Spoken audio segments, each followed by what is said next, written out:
It was uncomfortable financially. I was earning way less than what I was earning as my first salary when I started off by myself. It was uncomfortable personally. Shifting identities from who I am as a designation holder in a job means nothing when you're an entrepreneur.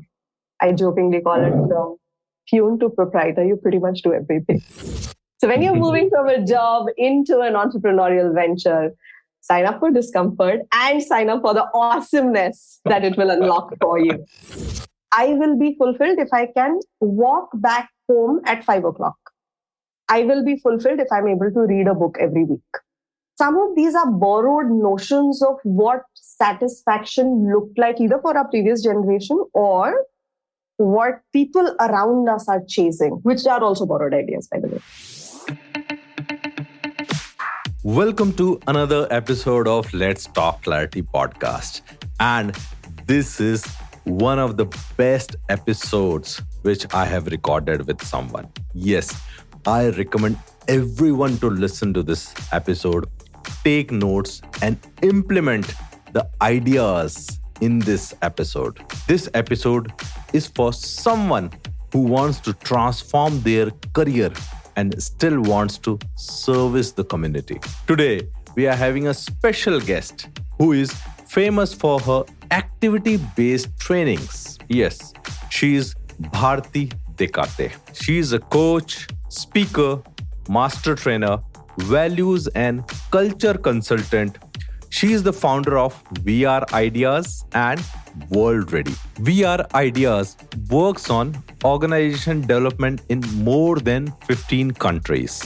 And WorldReady is an education venture that delivers age-appropriate life skills for 4 to 25 years of age, which has already helped more than 8,000 kids and parents. In this episode, we discuss about career transformation, managing time while working on different ventures, and then how to get life fulfillment. Let's jump straight into the conversation.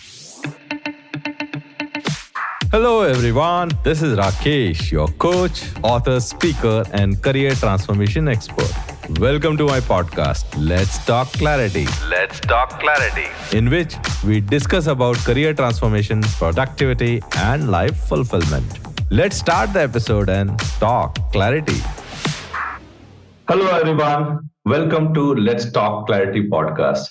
So today is a special episode when I'm interviewing a special person in my life who is founder director of two companies. One is VR Ideas and the another is WorldReady. And she's into consulting and coaching, change management, OD, organization development, and many more things. However, what else she's doing, we will discuss in the later half of the podcast. But before that, let's welcome Bharte Dekate on Let's Talk Clarity podcast. Thank you so much, Rakesh. It's been an absolute pleasure to share this space with you. It's an honor, and I'm very, very excited to talk to you today and see what we explore and create for ourselves. Thank you for being on the show. It's my honor and privilege to have you on my show. And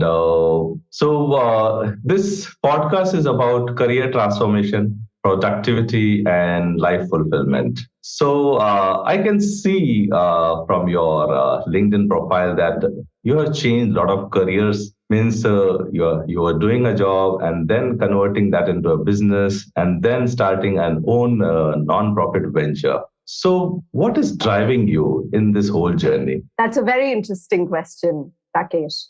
I feel very privileged to have had a great education, to have had a great support system.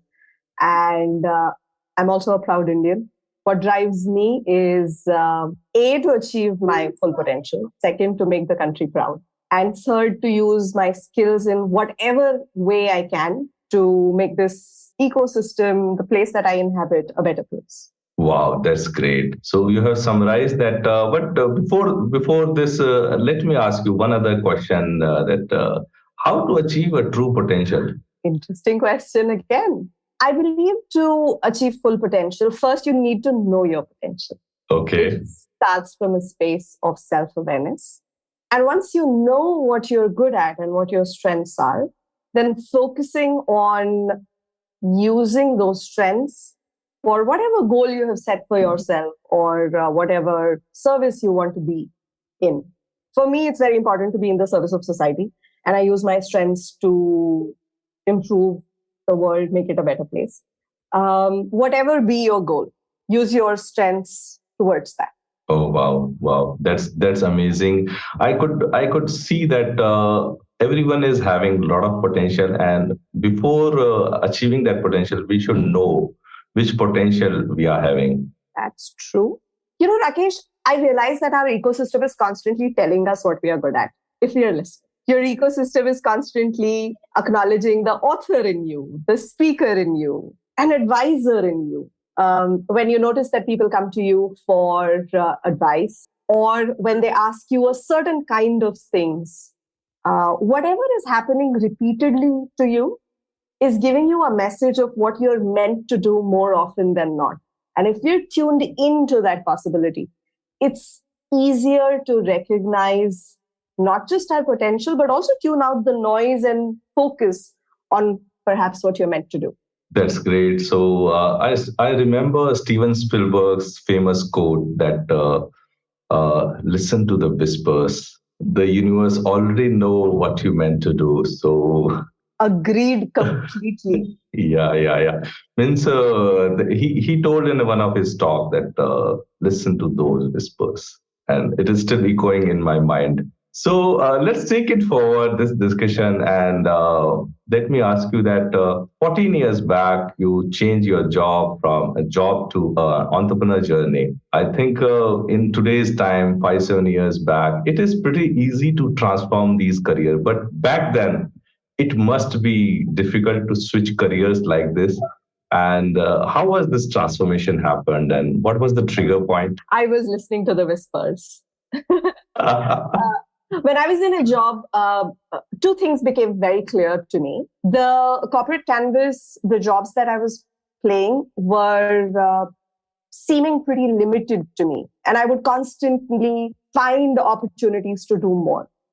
I would constantly run away to Andaman and contribute to the disaster management situation there. I would find myself in Bhuj working with the earthquake survivors. I would find myself contributing to the Nepal earthquake and supporting disaster management efforts there.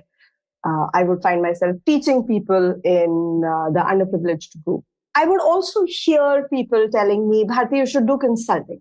Bharti, you have a natural ability to structure things and see what others can't see but want. And I responded to those whispers. That's how consulting started for me. I left the corporate world to do consulting in a boutique consulting firm. And eventually that transformed into me setting up this particular practice where I wanted to focus on organization development. And I wanted to be in service of growth agendas of not just individuals, but also teams and also organizations. Wow, that's great. So listening whisper is again an important tool in growth. And how was the transformation? Because I find it messy. Transformation is always messy. That's what I'm going through. So how was that? You're right. Transformation is very uncomfortable. The prerequisite of signing up for a career change, personal change, comes with a subtext of this is going to be uncomfortable. It was very uncomfortable.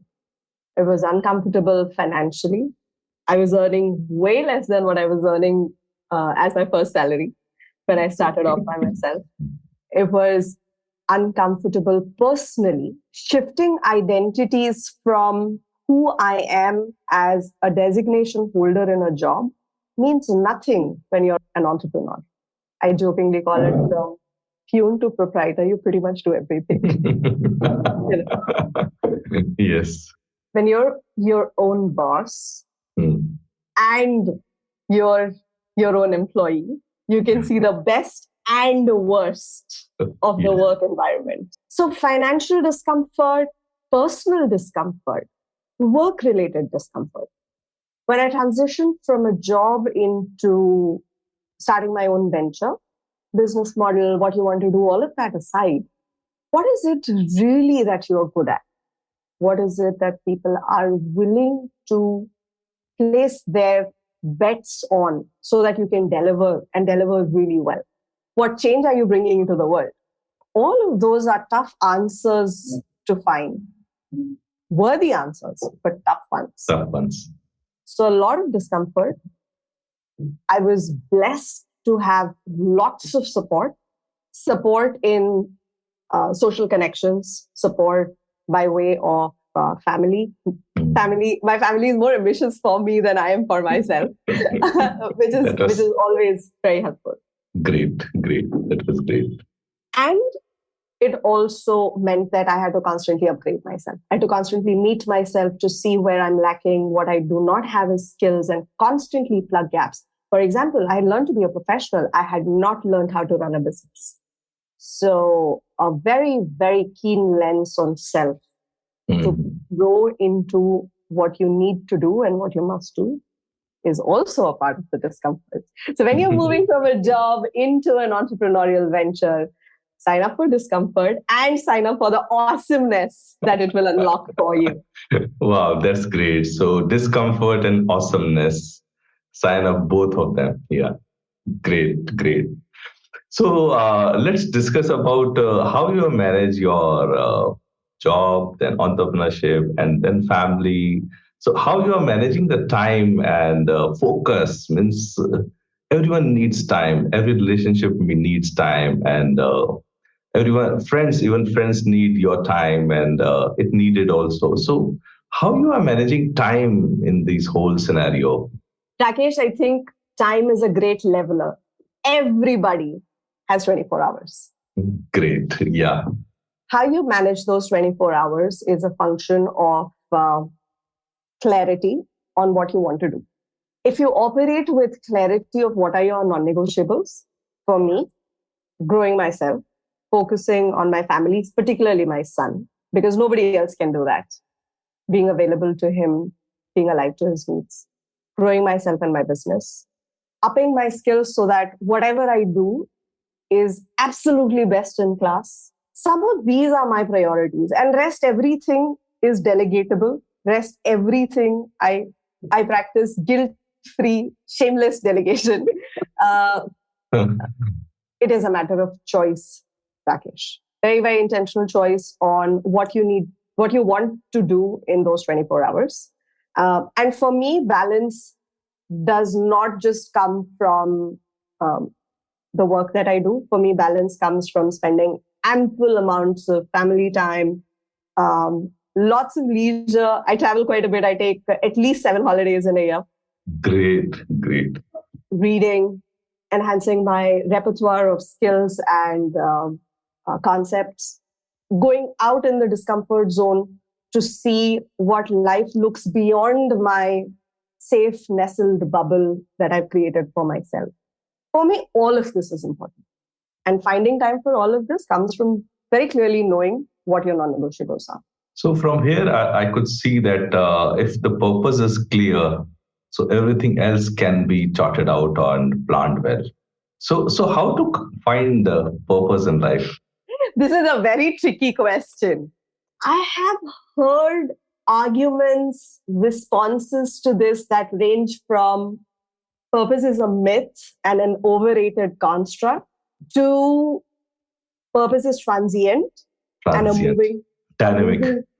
A moving target which changes with life stages, new information that life throws at you, challenges that come your way, to a very spiritual version of you already have a purpose, you don't know it yet. Yeah. How to know purpose? My team does work with some of the finest organizations in the country today, where we work with organization systems to articulate purpose at an individual, team, and an organization. Okay. And the beauty of purpose is it is so personalized. The articulation of it and the knowledge of it is so personalized. Using simple structures, for example, what are your strengths? What do you want to or aspire to do in the world? If you were to teach something, what would be one thing that you will teach others? What does your idea of balance look like? What is the legacy you want to leave behind? How do you want to contribute to the world? Some of these elements, if we put them together, shake it really well, it's surprisingly simple to articulate what do I want to do and why I want to do it. There's a little science and formula behind it, sure. Great, great. Yeah. Wow, wow. This, I really love it. So, first, I have to find my strength and how the world is working and what is my role in this whole gamut of world. It does call for canceling out a lot of noise.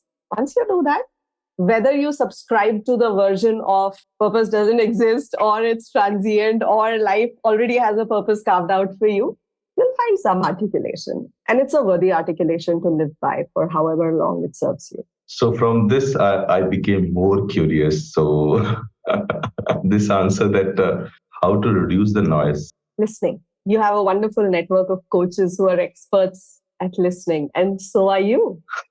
This podcast is a testimony to that. I practice loud listening and quiet listening. Great. Wow. This is interesting. Quiet listening is about sitting with yourself and being alive to what your body, what your immediate ecosystem is informing you. We're constantly getting signals. Tune in by whichever method works for you. For some people, it's music. For some people, it's watching movies. For some people, it's sports. And for some people, it's singing, meditation, different things. Whatever helps you tune to your body can enable quiet listening with the purpose of what's happening to me, how am I processing this information, what's creating comfort or discomfort for me. Quiet listening. Choose your own tool. Loud listening is when you want to challenge and listen to what is not easily accessible to you. We are ridden with our own biases. At any point in time, the human brain is bombarded with up to 99,000 bytes of information. And we are able to process only 0.001% of it. And therefore, we are all working with mental models that serve us, but also limit us. Loud listening are practices where you catch yourself operating from a small canvas or a small box, and you say, wait a minute, Rakesh, you're saying something else. I could be completely wrong. I want you to tell me what I'm not thinking about. I am noticing that I'm being very rigid about it. I want you to challenge the way I'm thinking about this. I'm feeling uncomfortable about this. I want you to tell me what I'm not seeing right now. All of these are practices of loud listening, which enable you to make the most of your ecosystem, whether you're working in a team or whether you're in a family system right now or you're running your own business. What it also does is it enables you to tune to external signals. So how do you cancel out noise? Listen to yourself, whatever practice works for you, quiet listening, loud listening. Ask people to give you information that you're not able to access. Let's take it forward and discuss about what are your top 3 highs of your career? Oh, that's an interesting one. For me, all the highs in my life, and this is a part of my quiet listening. Great. My highs have been when I've been able to contribute to society. That's also my career anchor. Everything that I do, I find meaning if it has made the world a better place. So my highs have been when cumulatively, by way of WorldReady, my team has been able to teach cyber safety practices, share wisdom with teachers, students, parents, school systems on how to manage cyber engagement and be safe, not afraid, but safe.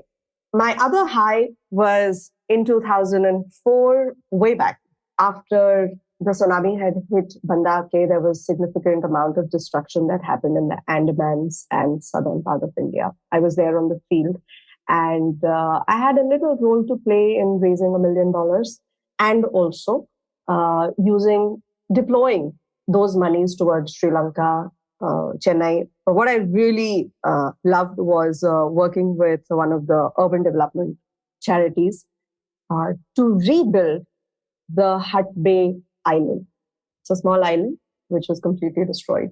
And rebuilding all shelters, all living spaces with local materials in tune with the ecosystem and ecology of that particular island. That particular thing is very close to my heart. Another high has been this is a corporate example where a client came to us with the challenge of getting their next million users and creating a culture that will support the next million users.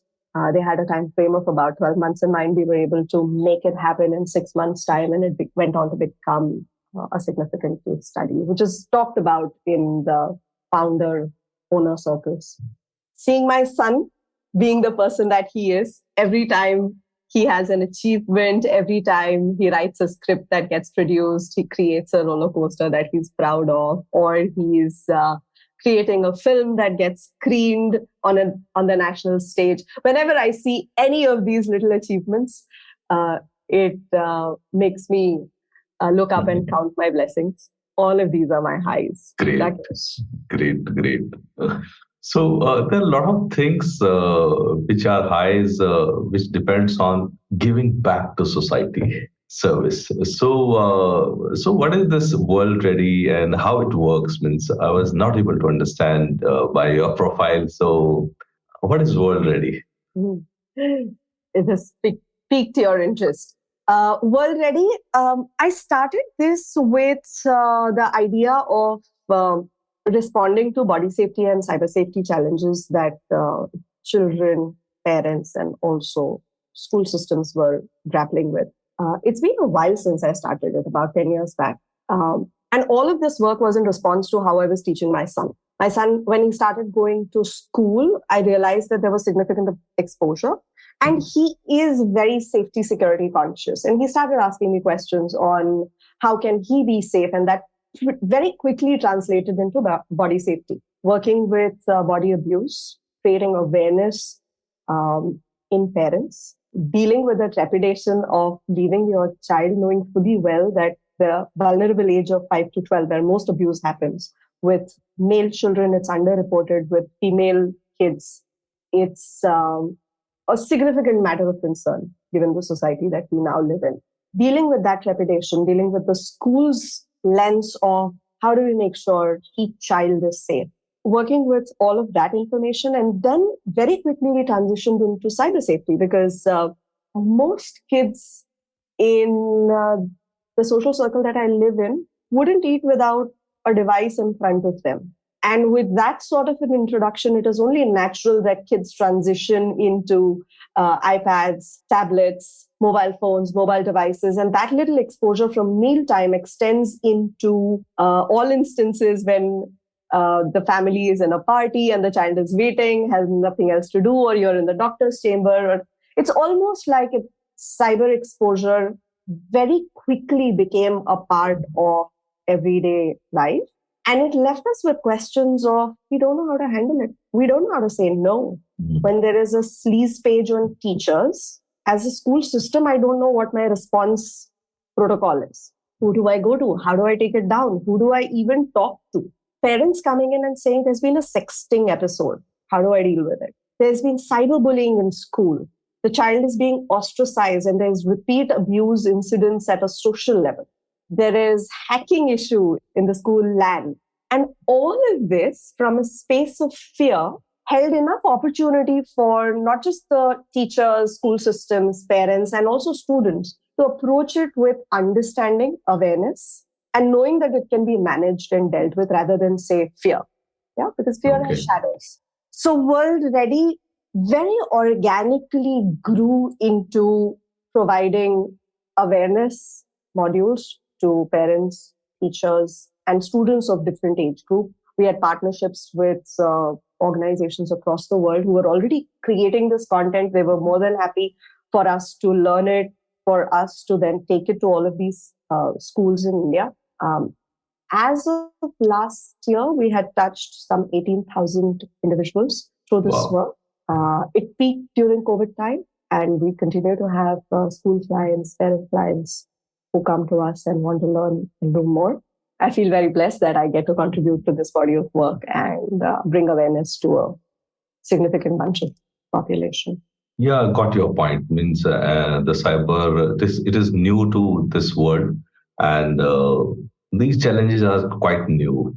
It is happening for the first time, and the COVID has exponentially increased these things. So I still remember that before COVID, I was very protective to my kids, and I was literally not allowing my kids to have a screen. And somehow I became successful also for the last 10, 12 years. But COVID has just this ruined my the whole effort, and because all the classes of my kids are happening online, and I cannot detach them from screen. So that has impacted the last 2 years. And this year, when the kids went to school after 2 years, I could see the excitement to go on the physical class. So I could totally relate to these issues, and somehow, somewhere, I was also dealing with this.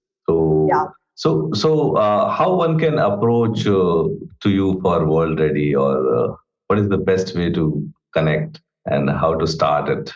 Write to us. We have a team that responds to worldready@gmail.com. And Okay. we'd be more than happy to hear what your concerns are and guide you to the right resources. We have a wealth of information now, which is at our fingertips. There are organizations across the world that have put together very interesting resources for not just children of all ages, but also for parents and school systems.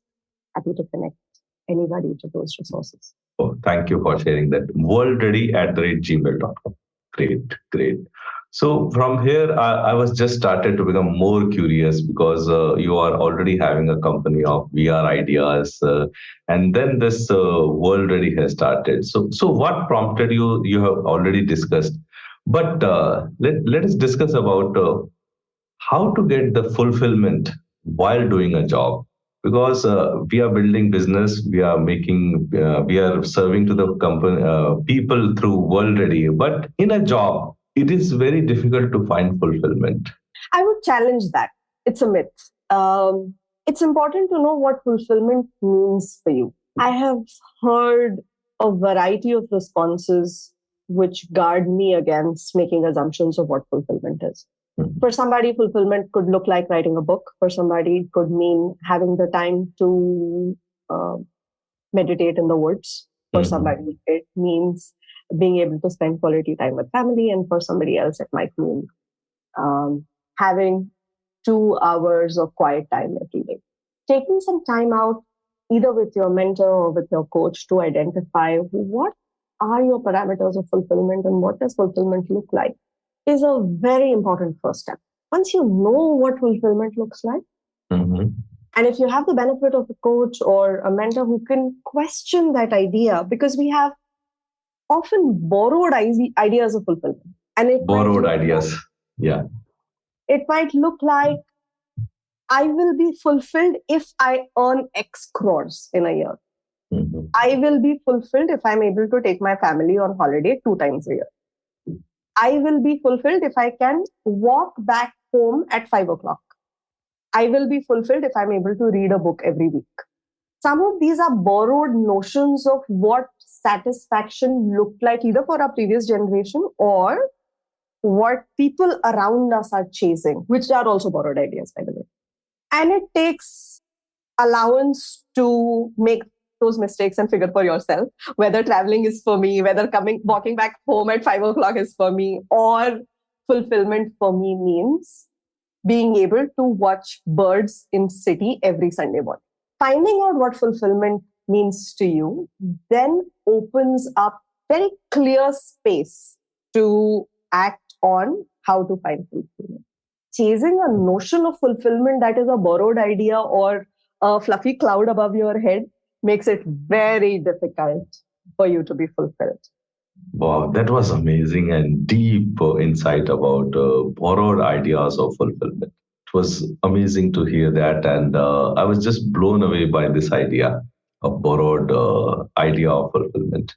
So let's take it forward, and we are at the end of our podcast, and let's discuss about something future. So, if by any chance, in 5 years, 10 years, if you are writing your autobiography, what title would you give to your autobiography?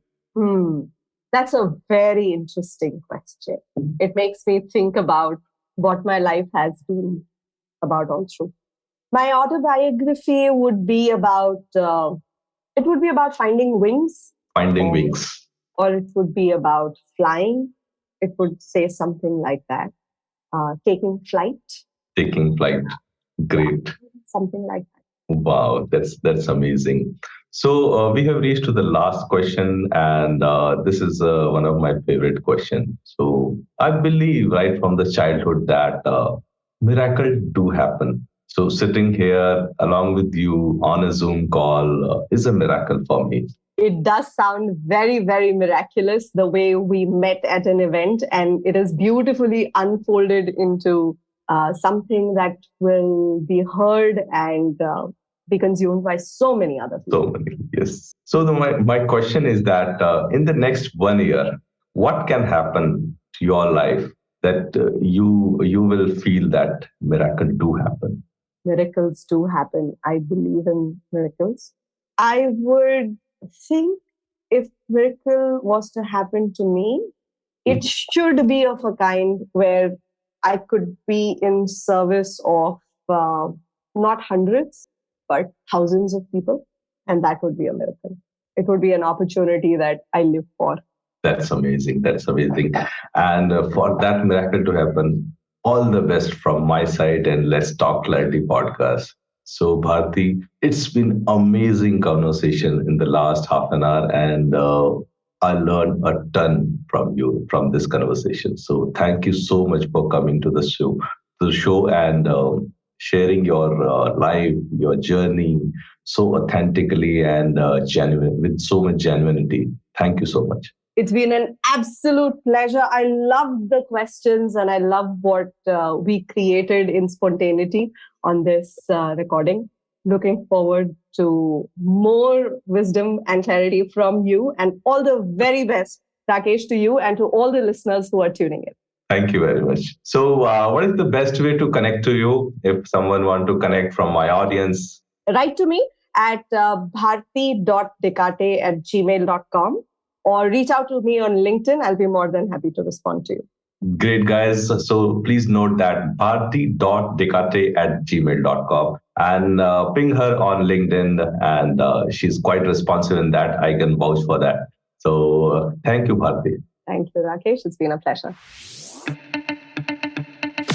Thank you for listening to Let's Talk Clarity with Rakesh. Please subscribe or follow this podcast on your preferred platform so that you don't miss any important episodes. Have clarity, listen clarity, and let's talk clarity. Let's talk clarity.